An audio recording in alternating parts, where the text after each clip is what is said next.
नमस्कार आदाब, आप देख रहे हैं एबी न्यूज। इस समय हम क्रांतिवीरों की धरती चौरी चौरा में हैं, जो जनपद गोरखपुर का हिस्सा है। यहाँ पे दलित मुस्लिम अधिकार रैली के तहत सारे लोगों का आना हुआ है, जिसमें पीस पार्टी के जो राष्ट्रीय अध्यक्ष हैं अयूब अंसारी, इसके अलावा एक संयुक्त गठबंधन में है श्रवण कुमार निराला, अम्बेडकर जन मोर्चा। यह बैठक कहीं न कहीं जो सरकार की तरफ से 5 किलो राशन दिया जा रहा है, इससे लोग असंतुष्ट हैं। वो चाह रहे हैं कि हमें 1 एकड़ ज़मीन चाहिए। ज़मीन हमारे सुख समृद्धि का सब्जेक्ट रहा है और कहीं ना कहीं ये हमें आत्मसम्मान से जीने का अधिकार देता है। तो ये जो रैली दिखाई दे रही है वो पूरी तरीके से डिपेंडेंट है कि हम सरकार से 1 एकड़ ज़मीन लेकर के रहेंगे। फिलहाल हम अभी और कुछ लोगों से बात करेंगे, आप हमारे साथ बने रहें।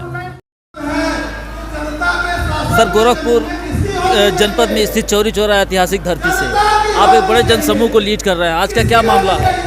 ये जो आज का सम्मेलन है दलित मुस्लिम अधिकार सम्मेलन है, जो अम्बेडकर जन मोर्चा और पीस पार्टी के द्वारा संयुक्त रूप से आयोजित किया गया है। हम अधिकारों की बात कर रहे हैं। आज देश आज़ाद हुए 75 साल से ज़्यादा हो गया, लेकिन आज भी बहुत सारे हमारे अधिकार जो हमको नहीं मिले, जैसे ज़मीन का अधिकार। वोट के मामले में तो हम बराबर हो गए, लेकिन ज़मीन के मामले में आज भी हमारे देश में बड़ी असमानता कायम है।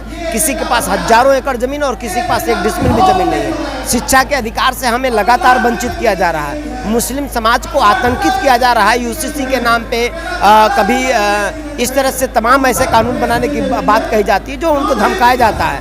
ये हमारा अधिकार है कि हम इस देश के अंदर सबको जैसे समान अधिकार मिला, हमें भी मिलना चाहिए। अगर 1 एकड़ की बात कही जाए ज़मीन की, तो आपको लग रहा है कि सरकार के ये मतलब उसमें एजेंडे में आके मिल पाएगा? ये जो हम 1 एकड़ ज़मीन की बात कर रहे हैं, ये भारत के संविधान के अनुसार बात कर रहे हैं। ये संवैधानिक अधिकार है, बाबा साहब डॉक्टर अंबेडकर के संविधान में लिखा है। सरकार बेईमान है, सरकार करना नहीं चाहती। बगल की सरकार है तेलंगाना की सरकार ने 3-3 एकड़ ज़मीन दिया है, तो उत्तर प्रदेश में 1 एकड़ ज़मीन क्यों नहीं दिया जा सकता है? लेकिन भाजपा सरकार तो कर रही है सबका साथ, सबका विकास, सबका विश्वास, तो आप फिर बेईमान क्यों कर रहे हैं? भाजपा सरकार सिर्फ नारों में ये बात कर रही है, लेकिन पूर्ण रूप से बेईमानी में डूबी हुई सरकार है। ये गरीबों के लिए नहीं, बल्कि कुछ चंद अमीरों के लिए, अंबानी अडानी जैसे लोगों के लिए काम कर रही है और गरीबों का खून चूस रही है। तो अगली आपकी तैयारी क्या है इस जमीन को पाने के लिए? सरकार अगर हमारी बात नहीं सुनती है, सरकार अगर जमीन के सवाल पर हमें हमारी मांग नहीं मानती है, 1 एकड़ जमीन नहीं देती है, तो इसके बाद हम 1 लाख से भी ज़्यादा लोगों के साथ गोरखपुर में कमिश्नर कार्यालय पर डेरा डालो, घेरा डालो आंदोलन करेंगे और तब तक नहीं हटेंगे जब तक 1 एकड़ ज़मीन गरीबों को मिल न जाए।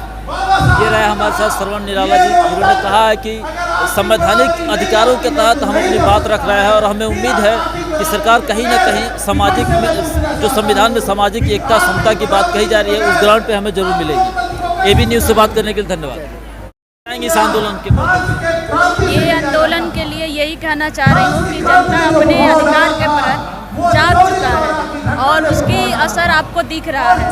हम 17 दिसंबर को आंदोलन किए, 17 मार्च को किए और अगला ये रणनीति बनाने के लिए 10 अक्टूबर को जो हम घेरा डालो डेरा डालो, उसकी रणनीति के लिए इन लोगों को बुलाएं। आप देखे रहे हैं कि चौरी चौरा में कितने लोगों की भीड़ है और ये लोग बिना अपने अधिकार लिए इस बार हटेंगे नहीं। मतलब इस बार आर पार के मूड में है। हाँ, इस बार तब भी हटेंगे वहाँ से जब उनको 1 एकड़ जमीन की कागज जो होता है मिल जाएगी, अन्यथा कमिश्नर कार्यालय पे हम डटे रहेंगे। धन्यवाद। हमारे साथ पूर्वांचल के गांधी डॉक्टर संपूर्णानंद मल भी जुड़े हुए हैं। सर, क्या कहेंगे इस आंदोलन पे? मैं ये कहना चाहता हूँ कि निराला जी की जो मांग है वो संवैधानिक मांग है और सबको बराबर ज़मीन मिलनी चाहिए।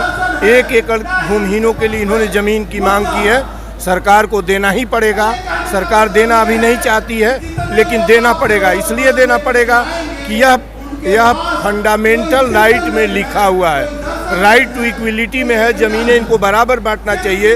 अब तक तो इन्होंने संविधान का पन्ना फाड़ के जो मन है ज़मीनों पर कब्जा किया हुआ है और यह एक बुनियादी इनकी मांग है, जीवन से संबंधित मांग है। और ज़मीन जब मिलती है तो व्यक्ति का सम्मान रुकता है। सम्मान और जीवन दोनों की हिफाजत होगी ज़मीन देने से। और इनके आंदोलन का अगला पड़ाव 10 अक्टूबर है और ज़मीन हुकूमत को देनी पड़ेगी। मैं बार बार इस हुकूमत को आपके चैनल के माध्यम से कह रहा हूँ कि ये मौलिक अधिकार है लोगों का। जिनके पास ज़मीन नहीं है, सरकार उनकी ज़मीनें दे दे, नहीं तो श्रवण निराला जो आंदोलन करेंगे उसके साथ हम लोग खड़े हैं, पूरी तरीके से खड़े हैं, और ज़मीन तो हुकूमत को देनी ही पड़ेगी। धन्यवाद।